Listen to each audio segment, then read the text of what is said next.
दोस्तों, हमारी सोयाबीन की उपज और ये जून का महीना, जून के महीने की शुरुआत से लेकर बीते हुए जून के महीने के तीनों सप्ताह के दौरान हमारी सोयाबीन उपज की बाजार स्थिति और सोयाबीन उपज की बाजार स्थिति के उतार चढ़ाव को लेकर सोयाबीन उपज और बाजार स्थिति के बीच में एक जो कहानी बन जाती है और ये कहानी के चलते हमारे किसानों की जेब पर तो बहुत बड़ा बोझ पड़ा ही है। बहुत बड़ा बोझ पड़ने के उपरांत बहुत बड़ी चिंताएं भी हमने झेली है ये 3 सप्ताह के दौरान।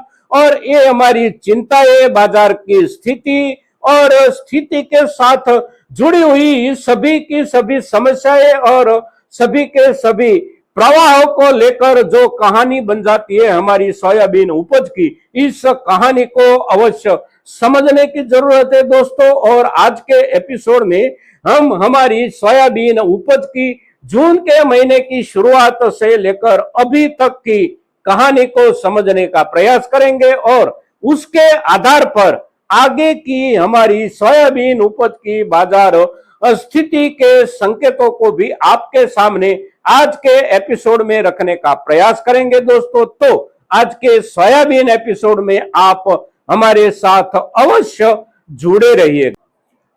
नमस्कार, स्वागत है आप सभी का आपकी अपनी चैनल भारत की बात गौतम के साथ में। दोस्तों, आज दिनांक है 21 जून 2026 और दिन है रविवार का। सबसे पहले बाजार भावों के अंतिम लेवल की बात करें तो कल शनिवार के दिन हमारे ज्यादातर बाजारों में हमारी कृषि उपज सोयाबीन मिल क्वालिटी दर्जे की जो बिकी वह बिकी ऊपरी दर्जे की क्वालिटी यानी कि बेस्ट रेंज क्वालिटी प्रति क्विंटल 6,800 रुपए से लेकर 7,000 रुपए के बीच में। फिर सामान्य दर्जे की हमारी सोयाबीन की क्वालिटी 6,600 रुपए से लेकर 6,800 रुपए के बीच में। और कुछ निचले दर्जे की क्वालिटी हो तो उसका बिक्री भाव कल के दिन बना था बाजारों में 6,400 रुपए से लेकर 6,600 रुपए के बीच में। और सामान्य रूप से बाजार का लेवल देखे तो 6,400 रुपए से लेकर 7,000 रुपए तक। किंतु कुछ बाजारों में सुधार बना, कुछ बाजारों में स्थिरता रही तो कुछ बाजारों में भावों में नरमी भी देखने को मिली। अब नरमी कौन से बाजारों में देखने को मिली तो उसके उदाहरण के रूप में देखें तो आष्टा मंडी में कल के दिन परसों के हिसाब से 25 रुपए से लेकर 50 रुपए तक की नरमी देखने को मिली थी। और उसके सामने उज्जैन के बाजार में देखें तो जो क्वालिटी और जैसी क्वालिटी आष्टा मंडी में जिस भावों से बिक रही थी ठीक वैसी ही क्वालिटी उज्जैन मंडी में अच्छे भावों से बिक रही थी। और उसका जो कारण हो सकता है वह कारण केवल दोनों बाजारों में कल के दिन की आवकों के थोक के साथ ही अवश्य जुड़ जाता है। तो कल के दिन बाजारों में भावों की स्थिति को लेकर ऐसा माहौल रहा और मिला जुला बाजार कल के दिन चला। अब बीते हुए तीनों सप्ताह को देखने समझने का प्रयास करें तो जो कहानी बनी है वह कहानी की शुरुआत होती है हमारी सोयाबीन उपज के भावों पर तीनों तरफ से एक साथ दबाव की शुरुआत। सबसे पहला और सबसे बड़ा दबाव जो बाजार के ऊपर बना वह दबाव बना अच्छे भावों के लेवल के पश्चात पिछले समय के दौरान संग्राहक व्यापारियों की ओर से खरीदी गई सोयाबीन बाजार में नफा वसूली के हिसाब से मुनाफा वसूली के हिसाब से उतारी जाने की एक घटना और एक घटनाक्रम उसकी ओर से मिलों की तरफ बहुत ज्यादा मात्रा में थोक पहुंचाई जाने लगी। और साथ साथ हमारे किसानों की ओर से भी बाजारों में यानी कि कृषि उपज मंडियों में आवक में जबरदस्त उछाल आ गया जून की शुरुआत से। और पहले सप्ताह से ही बाजार के ऊपर दबाव बनने की शुरुआत हो गई आवकों का। दोनों जगहों पर आवकें एक साथ ज्यादा आने लगी, चाहे वह हमारी कृषि मंडियां हो या चाहे मिल हो, तो दोनों जगहों पर आवकें बढ़ गई। साथ साथ सप्ताह के दूसरे तीसरे दिन से ही एक चर्चा बाजार में दाखिल हो गई और वह चर्चा जो दाखिल हुई वह चर्चा थी पोल्ट्री फार्मर समुदाय की ओर से सोया खली आयात के दबाव की चर्चा। और वह चर्चा जो बाजार में दाखिल हुई वह चर्चा कुछ ज्यादा जोर भी पकड़ गई कि हो सकता है सरकार कुछ दिनों में निर्णय कर ले कि सोया खली कहीं पर से भी आयात की जा सकती है। तो उसके चलते हमारे स्थानीय बाजारों में पिछले समय के दौरान सोया खली के भावों में जो सुधार बना था और सुधार उछाल तक जो पहुंच गया था, वहां से सोया खली के भावों में नरमी और गिरावट की शुरुआत हो गई। तो उसका असर सीधा दूसरी तरफ से बाजार के ऊपर पड़ा। और तीसरा दबाव जो बना वह दबाव बना सरकार की ओर से। सरकार की गोडाउनों से, नाफेड की ओर से सोयाबीन बिक्री के लिए थोक ज्यादा उतारी जाने लगी और भावों में भी कुछ राहत के भी संकेत दिए जाने लगे। तो तीनों तरफ से सोयाबीन उपज की बाजार स्थिति और भावों के लेवल पर दबाव बनने लगा। किंतु दूसरे सप्ताह के अंतिम चरण के दौरान देखे तो तीनों में से एक दबाव कुछ कम हो गया और वह दबाव था आवकों का दबाव। हमारे किसानों की ओर से भी आवकें कुछ नियंत्रित कर दी गई, साथ साथ संग्राहक व्यापारियों की ओर से भी आवकें कुछ नियंत्रित कर दी गई, यानी कि मिलों की तरफ जाती हुई थोक कम हो गई।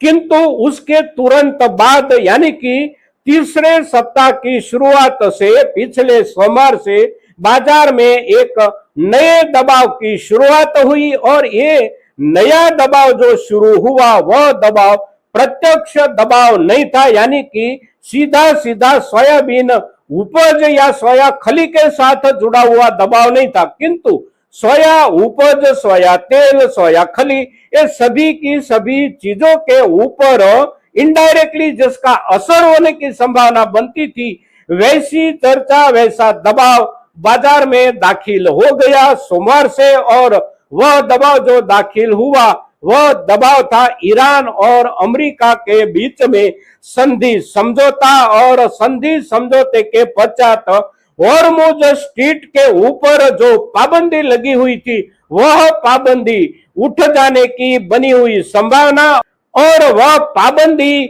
उठ जाने की एक पक्की संभावना 2-3 दिनों में बाजार में बन गई। तो अंतरराष्ट्रीय बाजार में कच्चे तेल के दामों में गिरावट की शुरुआत हो गई और बहुत ज्यादा गिरावट भी आ गई। तो कच्चे तेल के दामों की गिरावट की असर खाद्य तेलों के भावों पर भी निरंतर जैसे पड़ती रहती है, वैसी असर बनने की चिंता बाजार में उठी और उसके चलते एक नया दबाव बाजार में दाखिल हो गया। किंतु हुआ एक ही शुक्रवार आने तक में वह संधि वाला जो मामला था वह मामला वहां पर रुक गया।